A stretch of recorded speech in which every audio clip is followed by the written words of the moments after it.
All right. Welcome back to Ironman Darts. I'm Dave, and I am in a big, bad funk right now. Have you been there? You take some time off, maybe you have an injury. I've had both, and I'm just trying to get back and find my throw. How do you find your throw? And so I'm gonna go through and just kind of talk a little bit about mentality and how I hope to get back into a rhythm after being super inconsistent the last 4 to 5 weeks. A little background here. 4.5 weeks ago, I went and had some stem cells in my knee and my right shoulder. I got some tears and some injuries from jiu-jitsu, and it was really causing me issues. And so I went down to a place called CPI in Tijuana, Mexico, and had some stem cells. And part of the protocol after you're done is that you can't exercise or lift for 90 days. You have to let these stem cells mature. And so it's been really frustrating. So I was off for a full week that week during the stem cells. And then I get home for, I think maybe a week, had to do a work event. And actually I threw after I got back, but it wasn't anything worthwhile. And then I had a work event, came home for a few days, and then went on for a 7-day, 8-day family getaway vacation. And now I'm only like 2 days back. And I've really had a hard time getting into it. So here's what I'm trying to do, is I'm trying to remember the basics and not overthink things too much, because I think our mind gets in the way quite a bit of our own success. So understanding that, I know for me, the next 2 weeks at least are just about getting back into reps, breaking the rust or getting the rust off. So I need to be patient. I need to tell myself to be patient, and that these darts aren't indicative of what I can do and my abilities. And that's the same thing you should tell yourself if you've been inconsistent. You can't expect results if you don't put in the time. And so for me to get upset that I'm not hitting what I want to hit is ridiculous.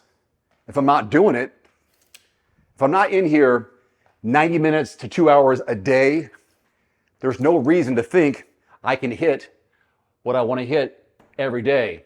So even though these seem to be going straight, part of it is I'm not thinking, I'm not overanalyzing, I'm just getting the mechanics back in. My shoulder is still tender. Luckily, the knee is somewhat back to normal, although I did have one flare up. You know, a couple days ago when I was practicing, I had to remind myself, all right, get this session under your belt. Do it, get it over with, and move on as soon as possible. It's like I'm trying to rush the hour practice session because I need the reps. I need to get this time. You can't force time. You have to go through it. It's like going through rehab. You have to just go through the motions, be patient, and know that in a matter of weeks or months that you'll be back where you are. You know, I did triathlon, I still do triathlon, for a long time. That's how I got the Ironman Darts. That's how I came up with that name, because I'm an Ironman triathlete. So there's a thing in swimming. You may have heard someone say this, maybe you haven't, that for every day you're out of the pool, it takes 2 days to get back to where you were, what you lost. There's got to be some correlation with darts, I think, that if you take a week off, it's probably going to take you a week to get back to where you were at least. It's kind of like weight loss and weight gain. If you gain weight over time, you can't expect to lose that weight fast. If it took you 6 months to gain it, probably going to take you 6 months to lose it, along those lines.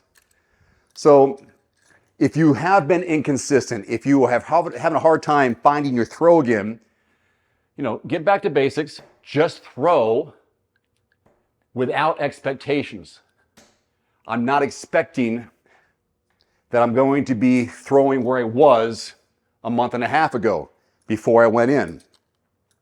And that's okay. One thing I've used as a tool lately, maybe you've seen in some previous videos, is this mat. This, I think, is $100. And what it does is helps me not look down, so I'm saving a couple extra seconds, and wherever I throw is going to be the right spot regardless. One thing with my injury is that it was impacting my nerves because I had some neck injuries as well, impacting the nerves in my hand, and for some reason, I was throwing a lot of triple ones. If anything, now I'm overcompensating. If anything, I can take away is I was still hitting triples, but I was having a hard time with the follow through. I think there was a lack of sensitivity, lack of feeling, lack of control as a result of the injury. And so I was like, gosh dang it, what is going on? And I had to go, all right, it's going to take some time to get back to where I should be. Don't let this bother you. Know that it's going to take some time. So even those darts right there, 555s on the wire, nearly 111, but it's along the same horizontal plane, and that's okay. I also have this little thing that I've told myself in the past. It's the A-OK. Hopefully I can do it now.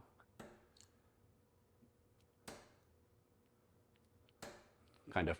If I can pick up my darts and make an A-OK signal with the darts within that area, that's an A-OK throw because the grouping is good. So when you grab your darts, how far apart are they? Is there a big spread? If you can get all your fingers around the darts, you're A-OK. It means you're somewhat on target. Actually, I'm throwing better now than I have been just by talking. So is that close? That's pretty close. A little closer if it was that way, but anyhow.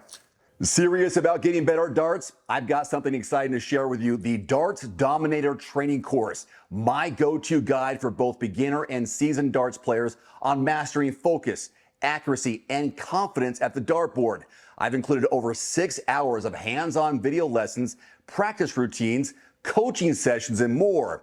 I personally walk you through everything from nailing your mental game to improving your throw and getting ready for tournament play. There's a link below with more details, but if you stay to the end, I'll go even deeper about what's inside.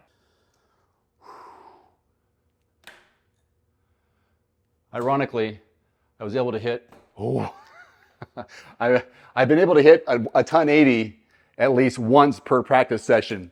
And it's like, okay, you're still got something. Just gonna take a while to be consistent with what your throw is. But again, I'm not expecting anything, and nor should you if you take time away. If anything, I would tell somebody is if a little bit of practice every day versus 3 hours one day, skip 3 days, come back 3 hours again. I'd rather have you tell you an hour a day or 30 minutes a day every day to stay consistent, keep the muscle memory going, and the feel. Same thing with swimming. As I told you before, if you're out of the water for a day, it's like you have to take 2 days to get back where you were. Part of that is a feel for the water. Same thing with darts. A feel for the weight, a feel for the balance, the distance. If you're not doing it every day, then you're going to be off balance in a lot of ways. So I'm going to wrap this up here. No big numbers. That they had 140. Oh, another 140. Stop right there. I'll just continue this next session. Anyway, thank you for watching. You're not alone. If you're in that funk, you're not alone. I'm there too. My general routine, now that I'm kind of getting back into it, it's been about a month since the stem cells, is I go steel tip, I go across the room, and I go on soft tip. I do this because I love steel tip. I love the feel of steel tip, the sound of it. It's big boy darts. And then I'll go on the soft tip because the segments are bigger, a little more fun. There's more animation, and I get to see a community there on Gram board. Even though I'm the Scolia system, which is fantastic for stats, for playing by yourself, playing against the computer, the automatic scoring system. Oh, it is a savior. For those dart enthusiasts who really are serious about their game. Link below to both my stuff, all the equipment and things I use. Anyways, I'll stop talking right there. I'm just excited about getting back into it and throwing a few good darts. Thank you for watching. Any feedback, let me know in the comment section below on any of the topics I've talked about, whether it's stem cells, whether it's your game, mentally, whatever. Links below again to all my other resources. Adios. Believe it or not, you are on the verge of taking your darts game to the next level. I wish I had this when I started. The Darts Dominator training course is built with one purpose: to get you results. With over 6 hours of video content and a skillfully crafted step-by-step system, this course is your fast track to becoming the player you know you can be. So here's what's inside. Mental mastery. It's not just about technique, it's about mindset. Master elite mental strategies like visualization, pre-throw rituals to stay calm, focused, and in control from the first throw to the last. This is the area where you'll overcome nerves and build your confidence. Next, pinpoint accuracy. Frustrated by missed shots? I know the feeling. The accuracy section dives into grip, stance, targeting, and follow through with video guided drills that make every throw count. With targeted exercises that build muscle memory and consistency, you'll see your averages improve big time. Tournament readiness. This section is packed with tips on managing tournament pressure, preparing mentally, and performing when it counts. You'll know how to tackle game day nerves and walking in feeling focused and prepared. Finally, effective and proven practice routines. Stop wasting time with random throws. Practice with real purpose. My structured routines help you pinpoint weak spots, track progress, and build consistency. Whether you have 15 minutes or an hour, these routines are designed to make every practice session count. Whether you're a beginner or seasoned player, this course offers step-by-step guidance for all levels. If you're committed to leveling up, the Darts Dominator Training Course provides every tool and technique you need to make that leap. All this for less than a bar tab. Download the course today and watch those averages and victories go up.